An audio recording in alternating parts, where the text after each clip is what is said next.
गांव की बहू। क्या सावित्री, मैंने सुना है कि मालती की बहू ने अपने सास ससुर को घर से निकाल दिया है। अब क्या कहूं, आजकल की बहुओं का कोई भरोसा नहीं है, कब क्या कर दें।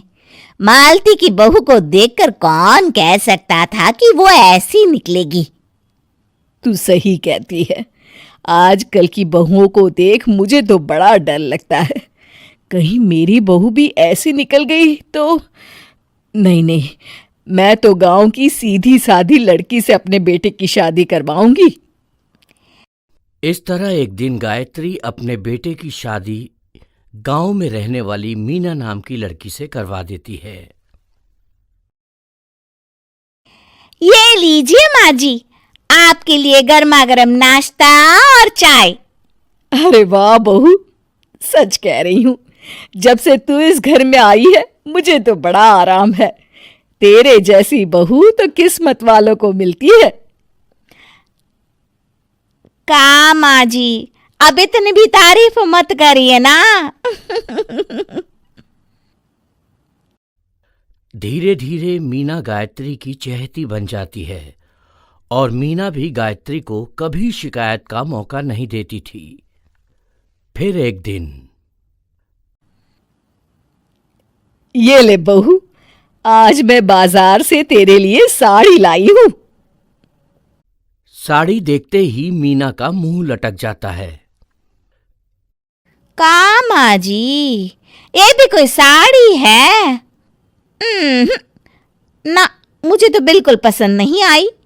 अरे लाना ही था तो कोई अच्छी महंगी वाली साड़ी ले आती मेरे लिए।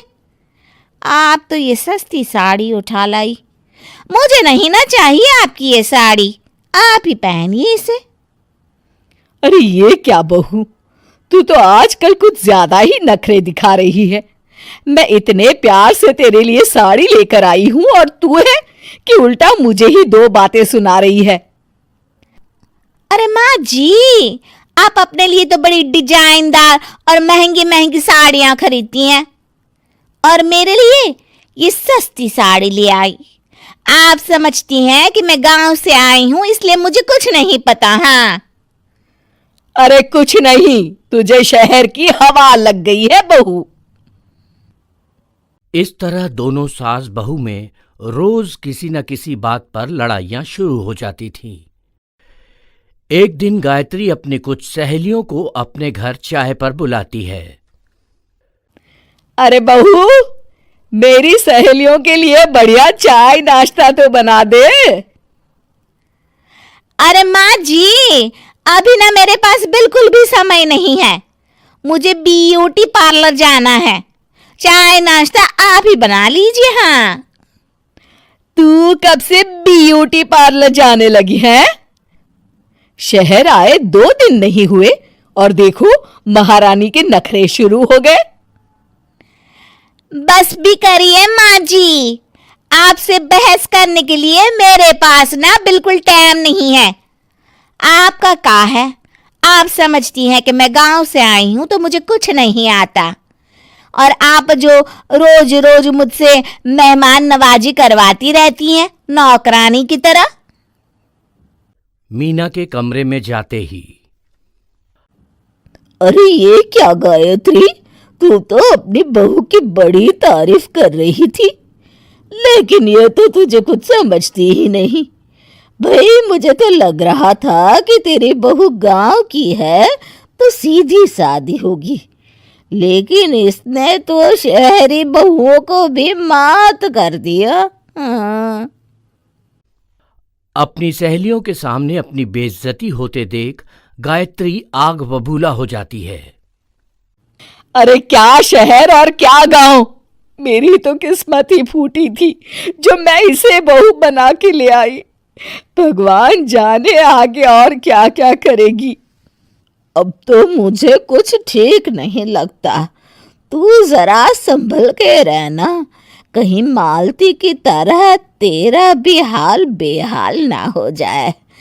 अच्छा, अब हम चलते हैं। अपनी सहेली की बातें सुनकर गायत्री थोड़ी घबरा जाती है। अरे ये सुशीला क्या बोलकर चली गई, कहीं इसकी बात सच ना निकल जाए। दूसरी तरफ मीना सारी बातें सुन लेती है। अगले दिन से गायत्री अपनी बहू से कोई काम करवाने से पहले 10 बार सोचती थी।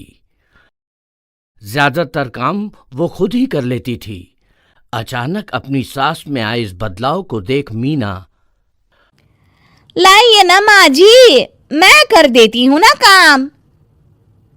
एक बात पूछूं माँ जी, आजकल ना आप बड़ी चुप चुप सी रहती हैं, और अब मुझसे झगड़ना तो दूर, मुझसे खुल के बात तक नहीं करती आप। अब कुछ नहीं बहू, ऐसे ही।